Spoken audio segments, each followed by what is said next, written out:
Hello friends, how are you all? I hope you are well. I welcome you to my YouTube channel. If you are new to my channel, then subscribe to the channel and hit the bell icon next to it and click on all notifications. There were once a king and queen who had 12 children, all boys. Now one day the king told his wife that if a daughter should be born, all the sons must die, that their sister alone might inherit his kingdom and riches. So the king had 12 coffins made, which were filled with shavings, and in each was the little pillow for the dead.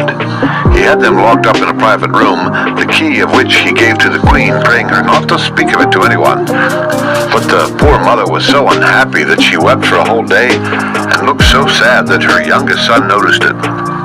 He had the Bible name of Benjamin, and was always with his mother. "Dear mother," he said, "why are you so sorrowful?"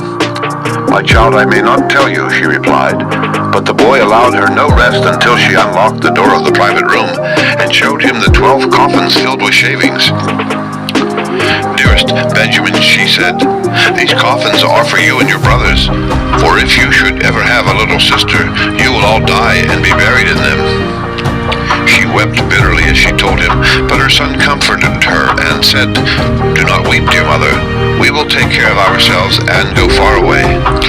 "Yes, go away with your 11 brothers and remain in the forest, and let one climb a tree from whence he will be able to see the tower of the castle.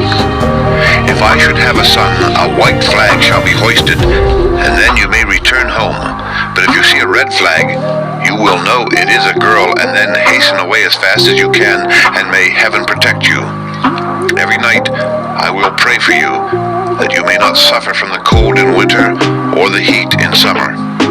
Then she blessed all her sons, and they went away into the forest, while each in turn mounted a high tree daily to watch for the flag on the tower. 11 days passed, and it was Benjamin's turn to watch. He saw the flag hoisted, and it was red, the signal that they must die. The brothers were angry and said, "Shall we suffer death on account of a maiden? When we find one, we will kill her to avenge ourselves." They went still farther into the forest, and came upon a most pleasant little cottage which was uninhabited. "We will make this our home," they said, "and Benjamin, as you are the youngest and weakest, you shall stay at home and keep house, while we go out and procure food." So they wandered about the forest, shooting hares, wild rabbits, pigeons, and other birds, which they brought to Benjamin to prepare for food. In this cottage they lived for 10 years happily together, so that the time passed quickly. Their little sister was growing, a great girl. She had a sweet disposition and was very beautiful to look upon. She wore rich clothes and a golden star on her forehead. One day, when she was about 10 years old, she discovered in her mother's wardrobe 12 shirts. "Mother," she exclaimed, "whose shirts are these? They are much too small for my father." The queen sighed as she replied, "Dear child, these shirts belong to your 12 brothers." "12 brothers?" cried the little maiden. "Where are they? I have not even heard of them." "Heaven knows where they are," was the reply, "but they are wandering about the world somewhere." Then the queen took her little daughter to the private room in the castle, and showed her the 12 coffins which had been prepared for her brothers, and related to her with many tears why they had left home. "Dear mother," said the child, "do not weep. I will go and seek my brothers." So she took the 12 shirts with her, and wandered away into the forest. She walked for a whole day, and in the evening came to a cottage, stepped in, and found a young boy, who stared with astonishment at seeing a beautiful little girl dressed in rich clothing, and wearing a golden star on her forehead. At last he said, "Who are you, and what do you want?" "I am a king's daughter," she said, "and I seek my 12 brothers, and I intend to search for them until I find them." And she showed him their shirts. Then Benjamin knew that she was his sister, and said, "I am your youngest brother, Benjamin." Then she wept for joy. They kissed each other with deep affection, and were for a time very happy. At last Benjamin said, "Dear sister, we have made a vow that the first young maiden we meet should die, because through a maiden we have lost our kingly rights." "I would willingly die," she said, "if by so doing I could restore my brothers to their rightful possessions." "No, you shall not die," he replied. "Hide yourself behind this tub until our 11 brothers come home. Then I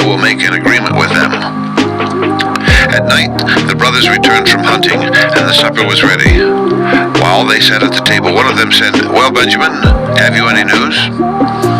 "Perhaps I have," he said, "although it seems strange that I, who stay at home, should know more than you who have been out." "Well, tell us your news," said one. So he said, "I will tell you if you will make one promise." "Yes, yes," they all cried. "What is it?" "Well then, promise me that the first maiden you meet with in the forest shall not die." "Yes, yes," said they all, "she shall have mercy, but tell us." "Then," said the youngest brother, "our sister is here." And rising, he lifted the tub, and the king's daughter came forth in her royal robes and with a golden star on her forehead, and looking so fair and delicate and beautiful that the brothers were full of joy, and kissed and embraced her with the fondest affection. She stayed with Benjamin, and helped him in keeping the house clean and cooking the game which the others brought home. Everything was so nicely managed now, and with so much order. The curtains and the quilts were beautifully white, and the dinners cooked so well, that the brothers were always contented and lived in great unity with their little sister. There was a pretty garden around the house in which they lived, and one day, when they were all at home dining together and enjoying themselves, the maiden went out into the garden to gather them some flowers. She had tended 12 lilies with great care, and they were now in such splendid bloom that she determined to pluck them for her brothers to please them. But the moment she gathered the lilies, her 12 brothers were changed into 12 ravens, and flew away over the trees of the forest, while the charming house and garden vanished from her sight. Now was the poor little maiden left all alone in the wild wood, and knew not what to do, but on turning round she saw a curious old woman standing near, who said to her, "My child, what hast thou done? Why didst thou not leave those white flowers to grow on their stems? They were thy 12 brothers, and now they will always remain ravens." "Is there no way to set them free?" asked the maiden, weeping. "No way in the world," she replied, "but one, and that is far too difficult for thee to perform, yet it would break the spell and set them free. Hast thou firmness enough to remain dumb 7 years and not speak to anyone or even laugh?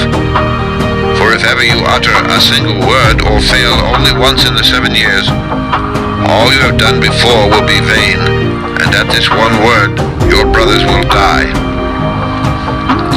"Yes," said the maiden, "I can do this to set my brothers free." Then the maiden climbed into a tree, and seating herself in the branches began to knit. She remained there, living on the fruit that grew on the tree, and without laughing or uttering a word. As she sat in her tree, the king, who was hunting, had a favorite hound, who very soon discovered her, ran to the tree on which the maiden sat, sprang up to it, and barked at her violently. The king came near and saw the beautiful king's daughter with the golden star on her forehead. He was so struck with her beauty that he begged her to come down and asked her to be his bride. She did not speak a word, but merely nodded her head. Then the king himself climbed up into the tree, and bringing her down, seated her on his own horse, and galloped away with her to his home. The marriage was soon after celebrated with great pomp, but the bride neither spoke nor laughed. When they had lived happily together for some years, the king's mother, a wicked woman, began to raise evil reports about the queen, and said to the king, "It is some beggar girl you have picked up. Who can tell what wicked tricks she practices? She can't help being dumb, but why does she never laugh, unless she has a guilty conscience?" The king at first would listen to none of those suspicions, but she urged him so long and accused the queen of such wicked conduct that at last he condemned her to be burnt to death. Now in the courtyard a great fire was kindled, and the king stood weeping at a window overlooking the court of the palace, for he still loved her dearly. He saw her brought forth and tied to the stake, the fire kindled, and the flames with their forked tongues were creeping towards her, when at the last moment the 7 years were past, and suddenly a rustling noise of wings was heard in the air. 12 black ravens alighted on the earth, and instantly assumed their own forms. They were the brothers of the queen. They tore down the pile and extinguished the fire, set their sister free, and embraced her tenderly. The queen, who was now able to speak, told the king why she had been dumb and had never laughed. The delight of the king was only equaled by his anger against the wicked witch, who was brought to justice and ordered to be thrown into a vat of oil full of poisonous snakes, where she died a dreadful death. To watch and listen new true stories and fictional stories. Subscribe my channel and click on the bell icon for all notifications so that you can be the first whenever I upload a video. Thank you.